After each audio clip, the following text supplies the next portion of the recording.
Hello guys. So in this video, we will learn about loops inside programming.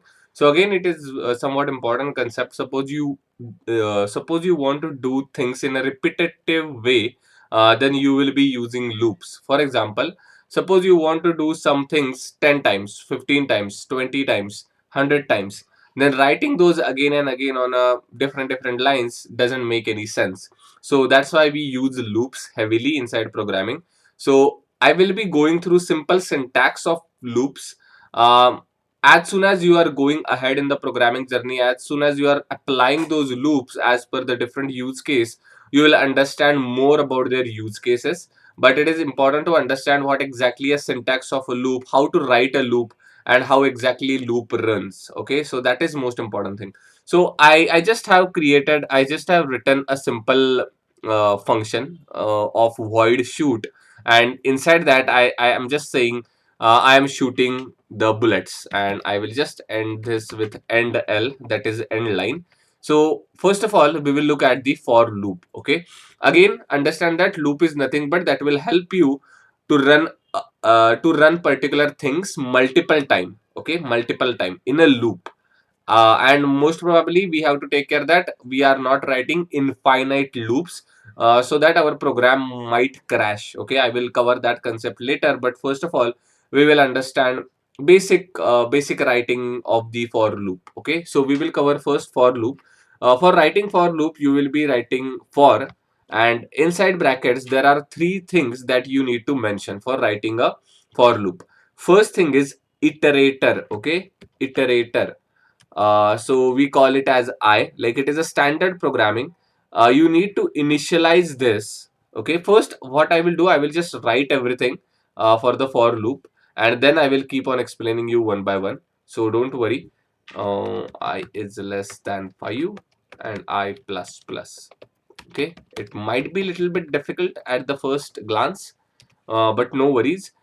So this is exactly a syntax of a for loop. I will just make it more clean. So inside for loop, we have three important things. First is initialization. This is called as initialization.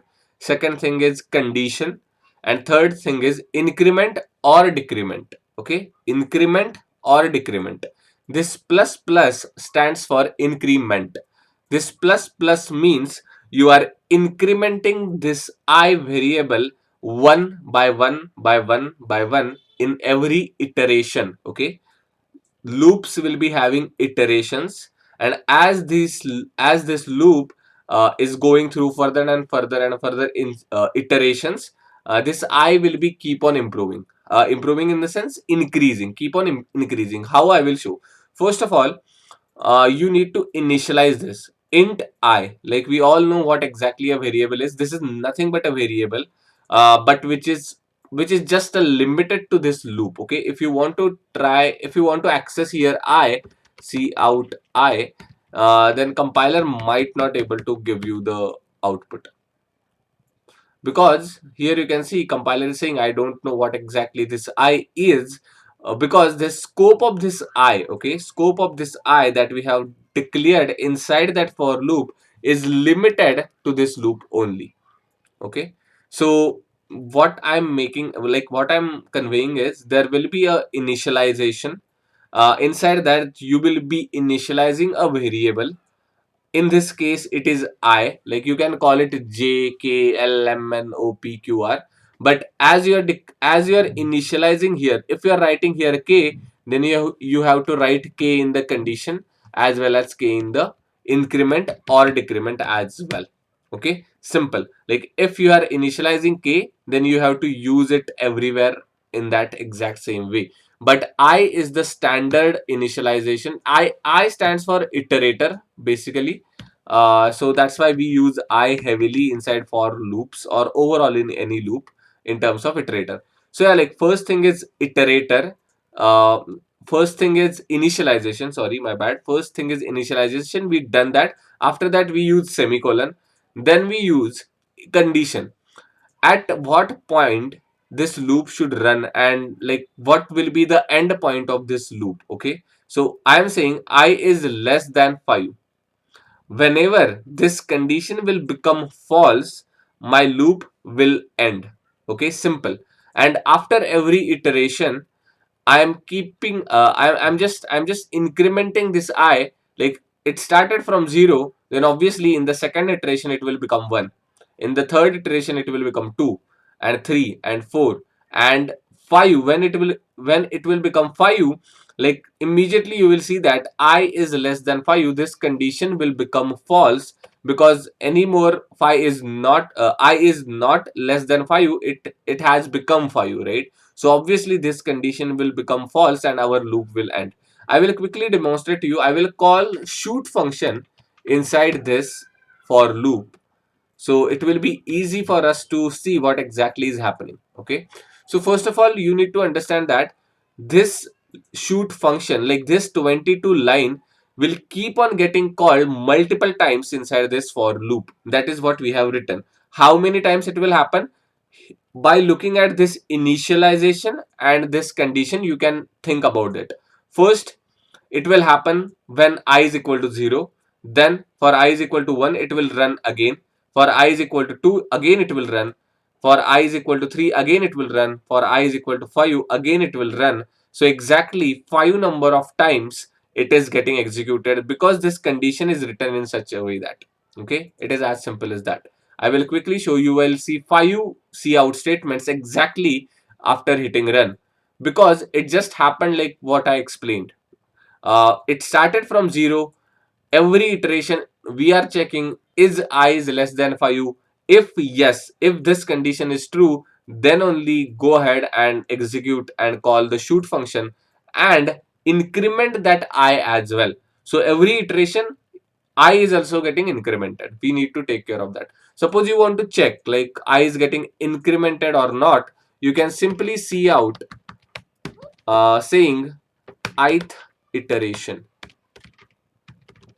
Means you will see, you can actually observe what is happening to the I, and here you can see you will get numbers as well. I'm just commenting this shoot out, so we won't see cluttered output. So there will be only this console line that will print now.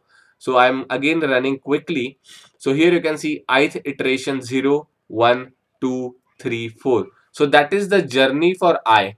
Okay, if you want to like, whenever you become confused what is happening inside loop, you should be writing something like this. You should be see out, you should be see outing that iterator that you want to observe what exactly is happening with this I.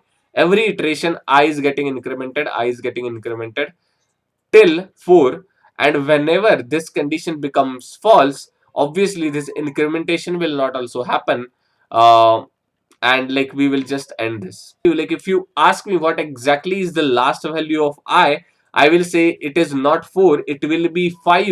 That's because this condition has gotten false. Okay, but as this cout statement only prints out after this condition is true, we are not seeing that I value is currently 5. But if you ask me what is the last value of I will say 5 is the last value. Okay, if you are understanding these basic concepts of the for loop, then that is good enough for now. First we will be having initialization, then we will be having condition, and then we will having increment or decrement. For decrement we will be simply using minus minus. So just take a guess, if I'm changing this to I minus minus, what will happen? Okay, so right now my condition is same. I'm saying as like, just allow this loop to continue running till I is less than 5. I don't care I is 1, I don't care I is 2, I is 3, I is negative. Even if I is in negative, I don't care, this loop should keep on running. But as soon as I is becoming greater than 5 or equal to 5, this loop should end, because this condition will become false, right? I is less than 5. When this will become false? Definitely when I will become 5. At that time this condition will become false and our loop will get terminated.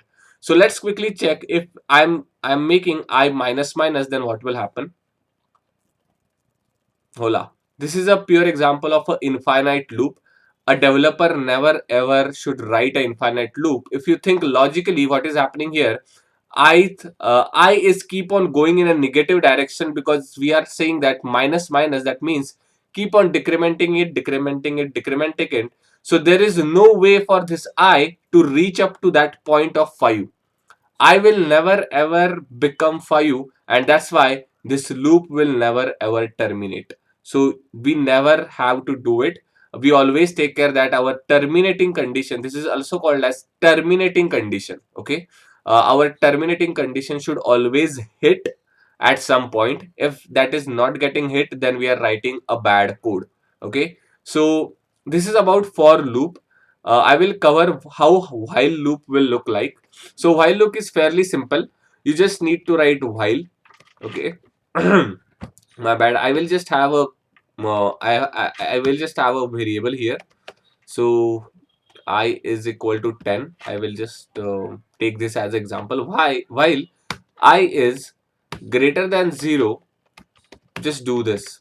And inside this while loop, like this is exactly a simple syntax of while loop. Inside while, you will just mention a condition that you want to check.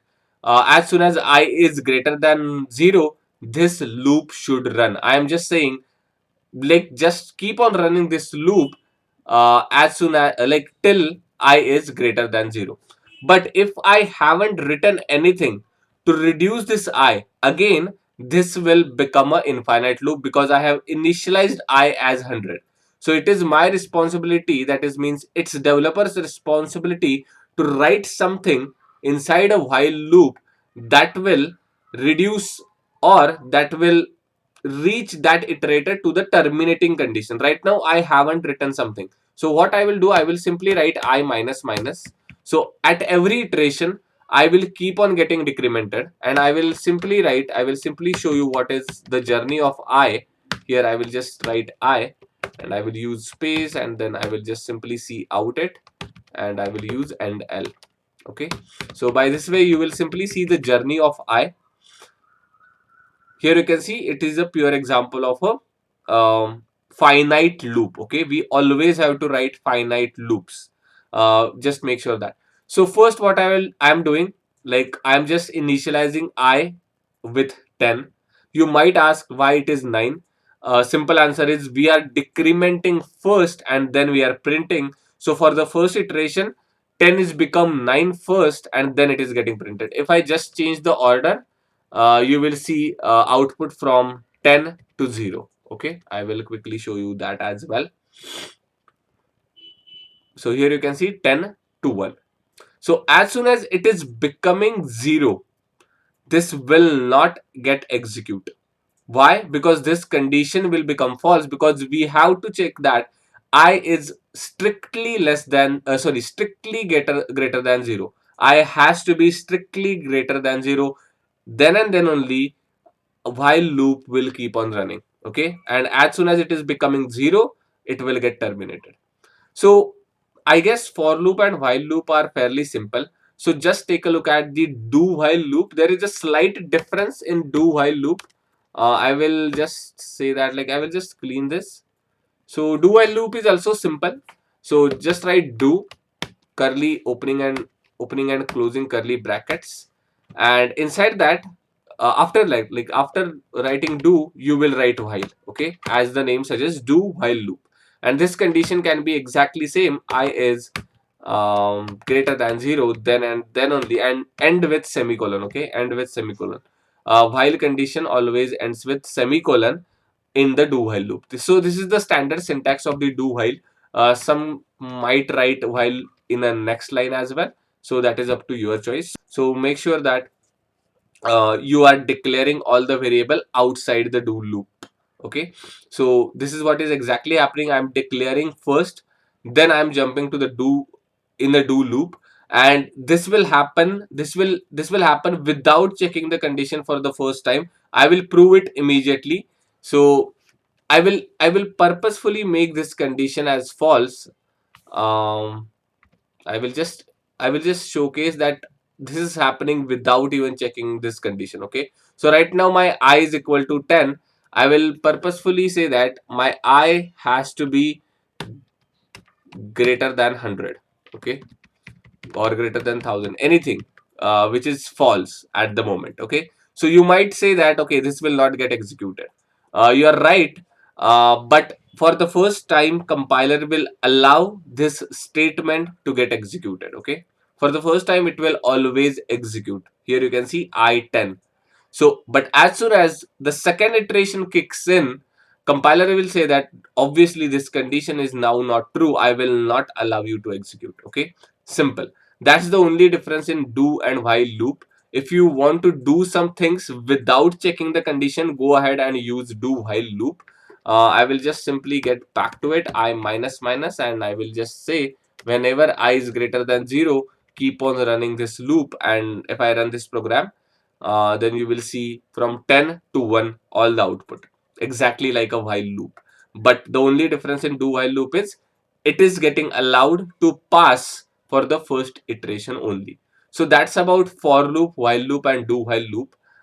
Understand the syntax, understand the methodology first, and as soon as you are jumping ahead, as soon as you are learning programming, you will anyways use these kind of loops a lot. There are tons of problems in using loops that we will cover in the upcoming program.